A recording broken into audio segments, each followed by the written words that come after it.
All right, in this video I'm going to go over how I like to use the backtesting feature of DFS Crunch. It's a super useful feature if you're trying to improve your tournament game, figure out a play style that you like without having to put any money on the line. It's the same thing as trading stocks or whatever. People always say you should start with paper trading and figure that out first before you use real money.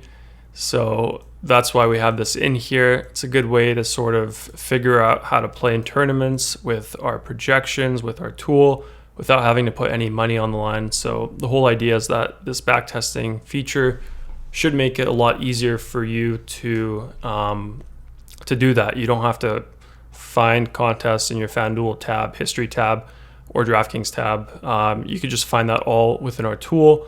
Plus a few other features that are unique to backtesting. So let's get into it.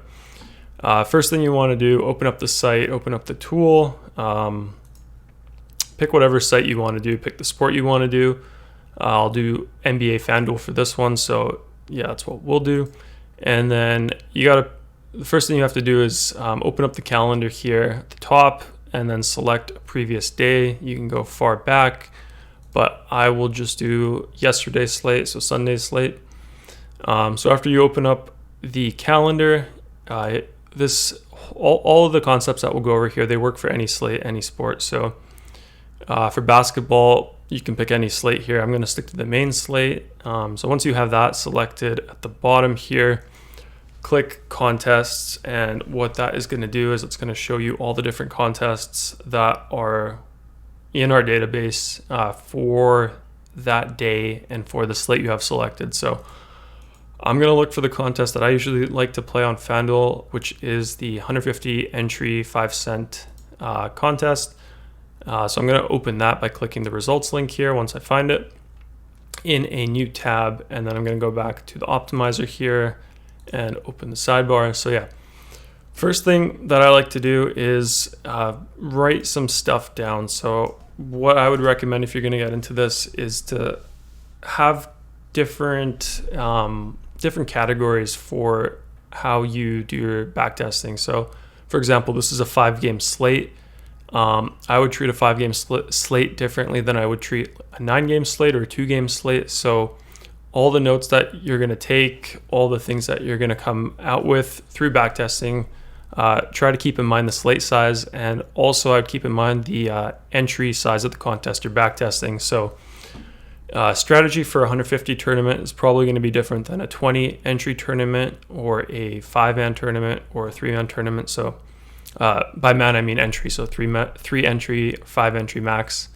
So yeah, keep that in mind. But for this one, we'll just keep it. We'll just treat it as a 5-game slate, which it is. So yeah, let's write that down in my notes here. So 5-game slate. First thing I like to look at is open up some of the top lineups here and write some things down with ownership. So I'm just going to look for how many guys I see under 10%.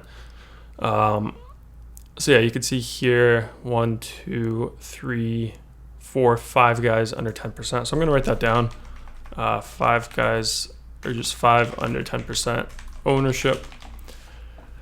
Past that, some basics that you can look at is team stacking. So let's see how many players come from the same team. So Derek White, San Antonio.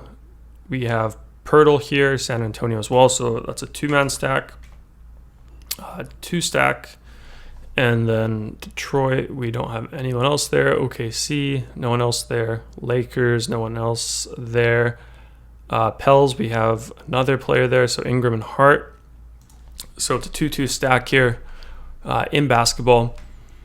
And then, yeah, I think that's the only stack here. Quickly looking at the second one, let's see if they have a stack of sorts. So they have 3 Brooklyn, and then Dallas, nobody. Detroit, nobody. Orlando, nobody. 2 Lakers. I think that's it. So 3-2 stack here for second. And then players under 10%, they have Ross, THT, and Roko. So 3 guys. 3 guys under 10%. So One other thing to keep in mind is that the actual ownerships that you see here on FanDuel, they're not going to be one-to-one to what we have, what we had projected. So what I would do is for each of those players, what I do is I look and write down their names, and then I look at the DFS Crunch projected ownerships to see if they match, and then I'll make a rule based on that. So yeah, let me explain that a bit more. So for the first lineup, 5 guys under 10%, we have Derek White. So I'm just going to write this down in my notes first. Derek White, 3.5 on FanDuel, THT, 4.8. And then we got Rocco, 1.9. And then Pirtle here at 3.2. And then in this other lineup here, it's T. Ross at 4.9%. Rocco again, so I'm not going to do that one. And then, did I miss someone? THT, yeah, THT. So THT, already have that.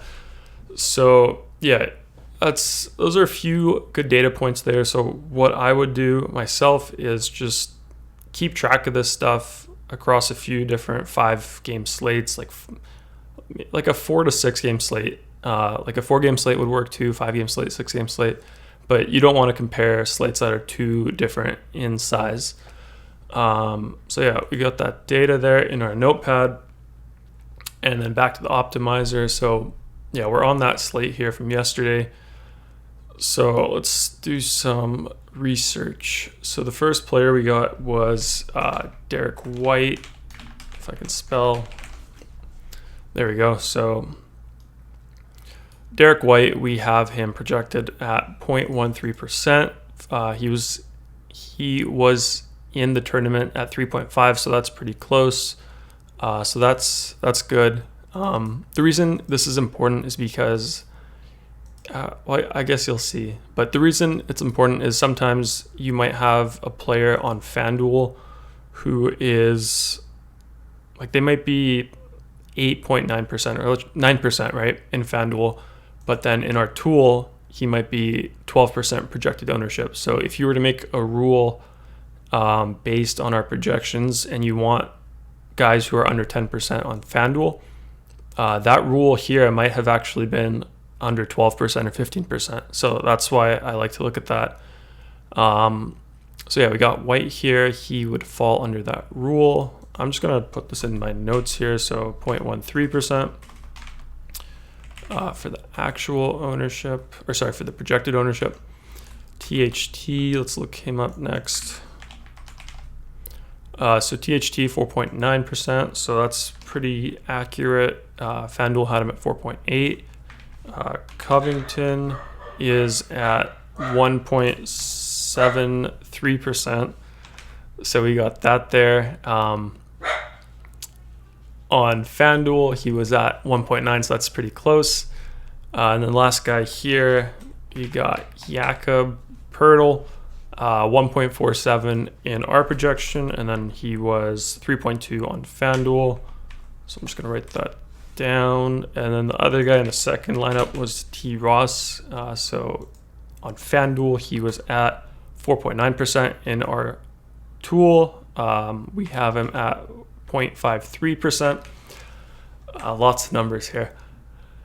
But yeah, so that's what we have there. So if we were to make a rule in our tool here that would get us a combination of,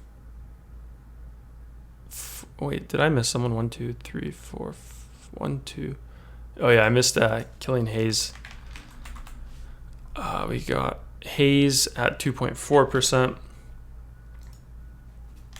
Hayes over here, he's at 1.32%. So that is pretty accurate. Now that's 5 guys.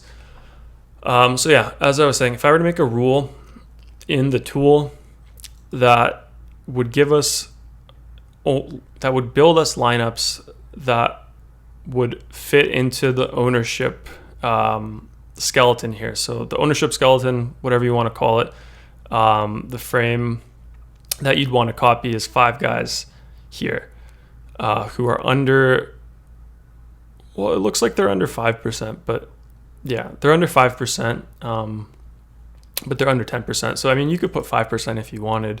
So we could just do that. I mean, let's do that. 5 guys under 5%, select projected ownership.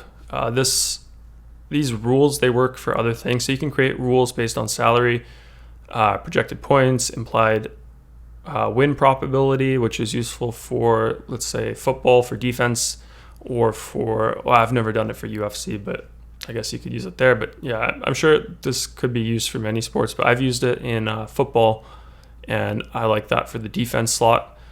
Implied team total, you could also do that. And then you could also flip it, so you could do rules that require a minimum of that rule, or rules that cap something at a maximum.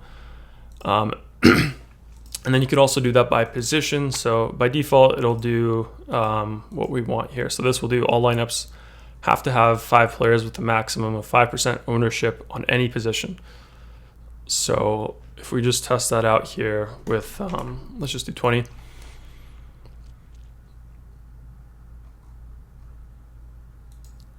Yeah, if we test that out with 20 lineups here being built, you should see that there's going to be 5 guys under 5% in all of them. So if we open up the first one here, you can see, let's count. So 1, 2, 3, 4, 5 guys under 5%. So that works. So that, yeah, that rule applies for all of these lineups. So yeah, that's it. Ownership is really important for tournaments. So this is a good way to make sure that you're making lineups that fall into the template of what a lot of winning lineups have, which is low owned guys typically. A good combination of low owned guys. But yeah, it's not always going to be 5. So 5 might be too strict. You might only want to put 2 or 1 or whatever. I usually don't even do 5% as the cap for me. If I do it, I usually do something around 10%. But again, I think that's the beauty of DFS Crunch and our optimizer, is that it lets you develop a playstyle that works for you. And I think it's better to have it that way, because then everyone can have unique lineups. But all the tools are here to succeed. So let's get back into it. So yeah, as you can see in the backtesting, the top color here, the black text, that's going to be the projected fantasy point of the team. So our optimizer, it's not going to build by the actual results, even though we have that. It's still using our projections at the time.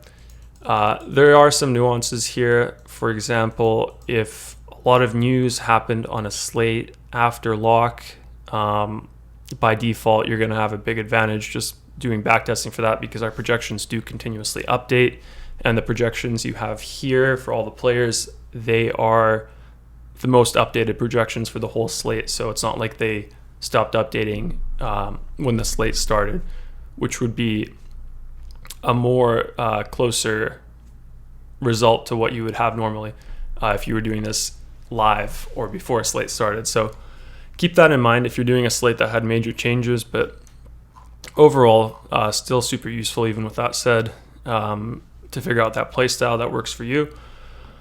But yeah, actual points, and then this one's the actual points, the blue one at the bottom. So this one tells you the actual result of all the players that are in that lineup. So you can compare the total here. It's projected for 316, but got 311. And then, excuse me, what you can do is you can actually sort it by actual points and then see the highest score there. So so you can see here, the highest lineup that we had is 346.1, which is a lot higher than any of the projected lineups. So that is what you want to see.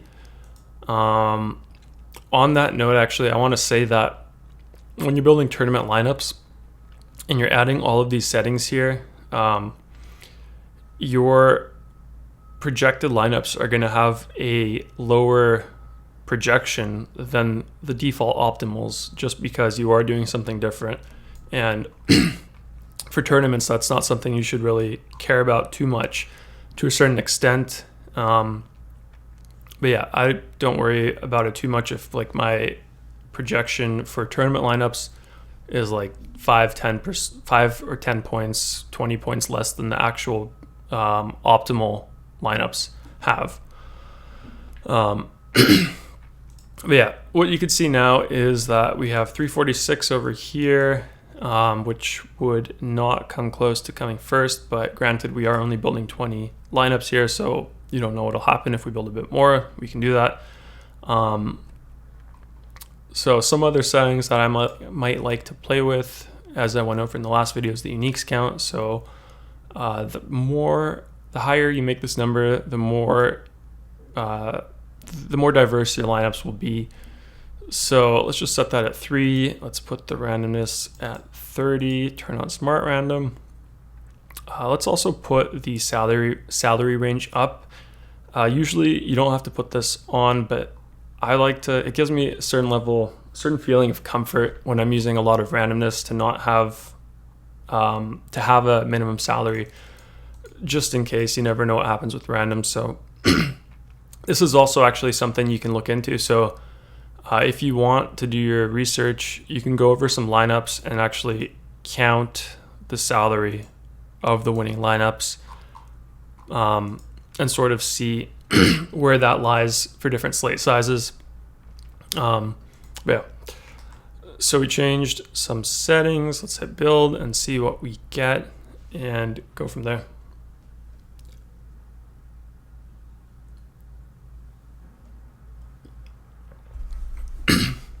Man, out of water. Yeah, let's sort this back by actual points and keep an eye on it.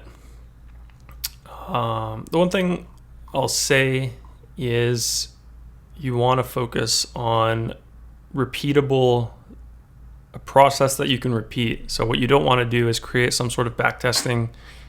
You don't want to go and backtest a slate with things that you know in hindsight. So if you knew that, it's sort of what I said about projections updating throughout the slate, but if you knew, for example, like LeBron James and Anthony Davis, if before the slate started, they were both questionable and then the slate started and AD was out, you wouldn't want to lock in LeBron James because you knew that in hindsight. You want to focus on things that you can reuse for future 5-game slates. Of course, when you're in a slate, like when you're going into a slate, you can use all that stuff, but for the sake of backtesting, I think you want to avoid backtesting that sort of stuff. So obviously, if you had a feeling that LeBron was one of them was gonna sit, you could adjust that in your projections or by locking or excluding one of them, things like that. Like you can go to the Lakers and adjust all the projections for what you'd think they'd be if one of them sat. Yeah, that's just an example. So you can apply that to any slate, any team, whatever. But yeah, let's go back to our lineups. Looks like they finished building. And then let's sort by actual. So the highest we now get is 365, which would place us fairly high up here.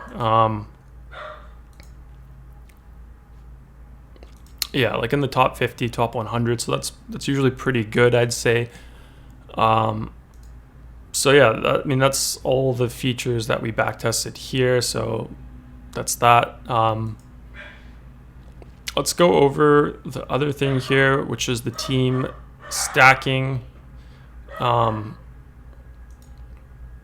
yeah, for the team stacking, we saw that there's, I think it was, I wrote it down here. We saw a 2-2 stack for first, 3-2 for second. So let's just stick to 2-2. And then add that in here and just test that out. So say you go through a bunch of slates and you do figure out that 2-2 is something that you want to focus on for all future slates when you're building your lineups.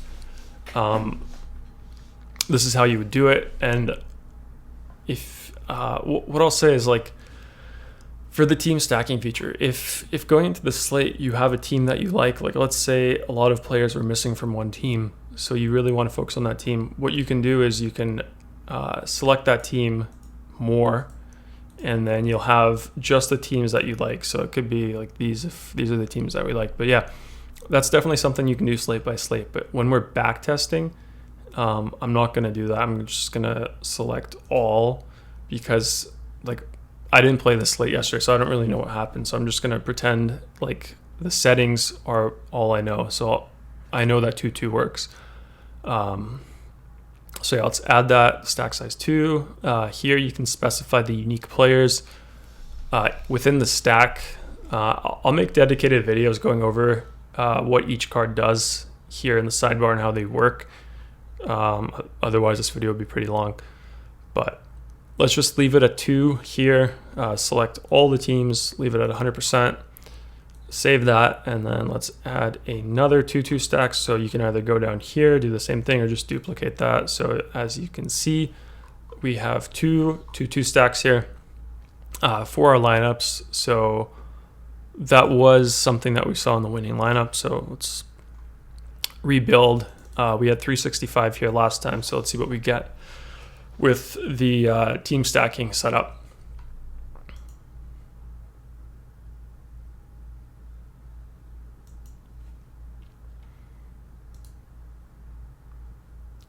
And then let's see if there's anything else we can go over.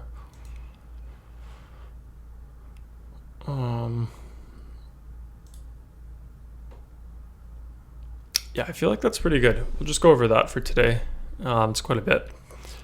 As I said, I'll do the separate videos for every card here and just go over how they work one by one, just so they can be referenced easily. So next time I open up the team stacking card, for example, and I explain what this is, I can just add a link to the video that just covers all these settings here. So I think that'll be a bit more organized. Yeah, these videos are more like an inside my head sort of thing where I just go explain how I do my what my thought process is like when I play DFS and use Crunch tool here. But yeah, one thing you can do is you can just build 20 if you don't want to wait. But this is the last build here, so we'll stick with that. Yeah, so our highest score last time was 365. So it actually looks like setting this 2-2 rule lowered our score here, but also keep in mind we have the 30% smart random on. So if we ran it again, this score could change. And if we know that the 2-2 stack works, maybe you keep that. So I would probably keep the 2-2 stack. I don't know. I personally haven't decided if I like the team stacking for NBA, but maybe it's something that you want to use if you see that as a trend in tournaments. So yeah. Yeah, you can see here 349 high score. Last thing that I actually want to go over is the backtesting card here in the sidebar. So what it does is the target line here is a score that you can set, and then it'll use that score to tell you what percent of your lineups are above that score. So what you can do is you can set up like a top 10 score or a top 50 score. Just go find whatever you want to find. What I usually do is go to the last winning position and find the last winning score. So 398.4. Let's put that, wait, sorry, not 298.4. Let's put that in. And then, yeah, now you can see that we have this data here. Also, the lineups that are above this score are highlighted now. Let's scroll down to a non-highlighted one. So yeah, you can see here.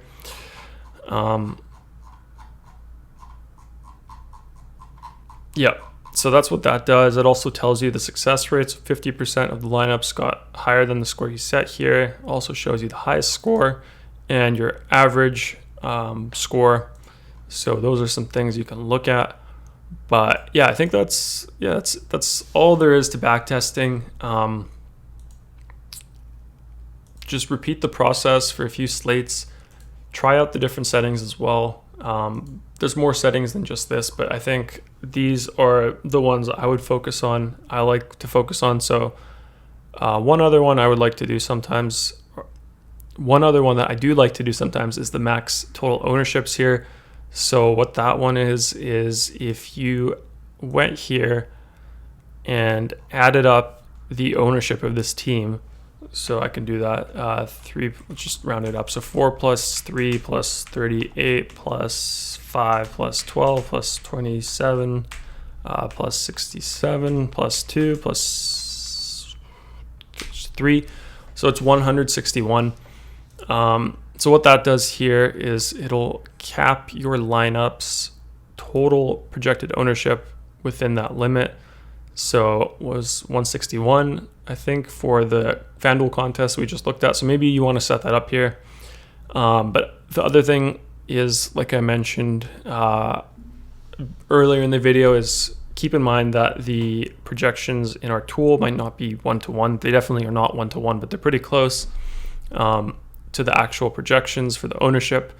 So keep that in mind. Maybe you'll leave a buffer of 10, 15 in either direction, whatever you want. So that's something you can do. And yeah, that's all there is to it, guys. Just try out different settings and just keep hitting build. You can do this as many times as you want. So yeah, you can really hone your skills here without having to play money on the slate. And you can rewind and figure out what would have worked, what settings would have worked for you. So yeah, that's definitely a good feature. Take advantage of it. Let me know if you have any questions in the Discord or in the comments here, and I can answer them, help you out. And yeah, good luck, guys.